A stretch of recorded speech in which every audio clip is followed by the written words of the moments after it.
today's topic of discussion is inheritance. Inheritance is one of the pillars of object-oriented programming. It refers to the phenomenon due to which one class or object can derive properties from another class or object. It involves the creation of a parent class. This is the class whose properties will be inherited by another class. Hence, the parent class is also known as the base class.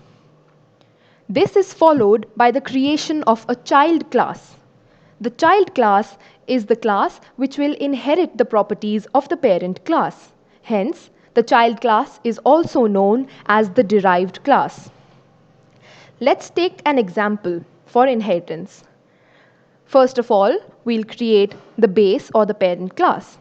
So here I'm calling it school, and here's the init function, and I'm simply assigning values to the variables school name and location. Then I have a method called details, which is simply printing the values of the variables in the format of a sentence called my school's name is placeholder and it is in placeholder. Now we have the derived or child class. I'm calling it student. An important thing to note here is that I am passing the value or the name of the parent class in the brackets following the name of the derived class. This is the statement which refers to inheritance. Then I have the init class of the student class, init function, of the derived class, and I am passing two variables called name and grade and assigning them to self.name and self.grade. And here is an important line which says school.init self. This statement will invoke the init method of the base class, which would otherwise have been overridden by the derived class's init method. This is because when we have the same name when there are two functions with the same name present inside the base as well as the derived class, the one present inside the derived class will be overriding the one of the base class because the derived class's method's scope is smaller than that of the base class. Then I have the display method, and I am simply printing the values in the format of a sentence called my name is placeholder and I study in grade placeholder. Now, outside the two classes, I am simply creating an instance of the child class called student. And as you can see, I am passing the values for the name and grade variables, Erica and 10. Then, using this instance of the child class, I am calling the display method of the child class, and I am also calling the details method of the parent class. Now, the output would be my name is Erica and I study in grade 10. My school's name is DPS and it is in New Delhi. You can see that the first statement is the result of invoking the display method of the child class. And you can see that the second statement is the result of invoking the details function of the school class. You can see that you simply used an instance of the child class to access values of the parent class as well. So you can see that the child class, which is student, has successfully inherited the properties of the parent class school. Now, we can also realize inheritance using the super function. Let's take the previous example. So we have the class school, which is the parent class, and I'm simply assigning the values DPS and New Delhi to school name and location. And in the details function, we are printing them.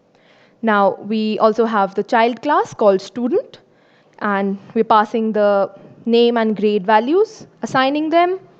And here, this is the statement where we are using the super function.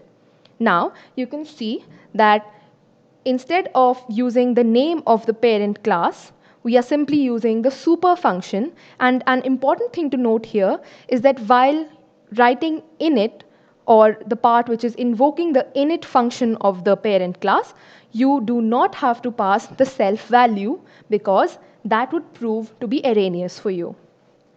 Then we simply have the display function, and we are, like the previous example, printing the values in the format of a sentence. And outside the classes, I am creating an instance of the child class, passing the values, invoking the display method of the student class, and the details method of the school class.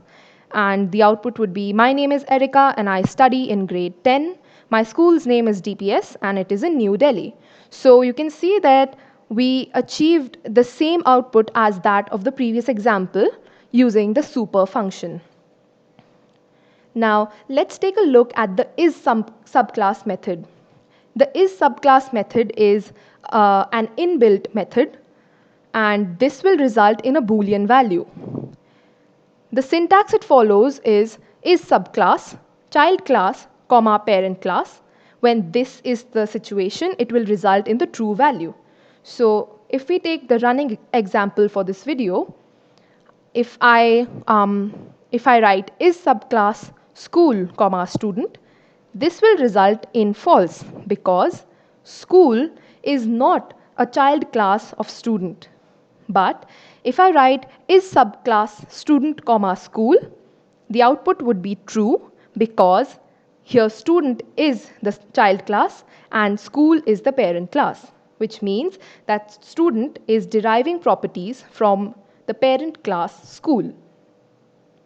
So this was how you can implement inheritance in your code. Now, what is the importance of inheritance? Inheritance allows us to reuse our code.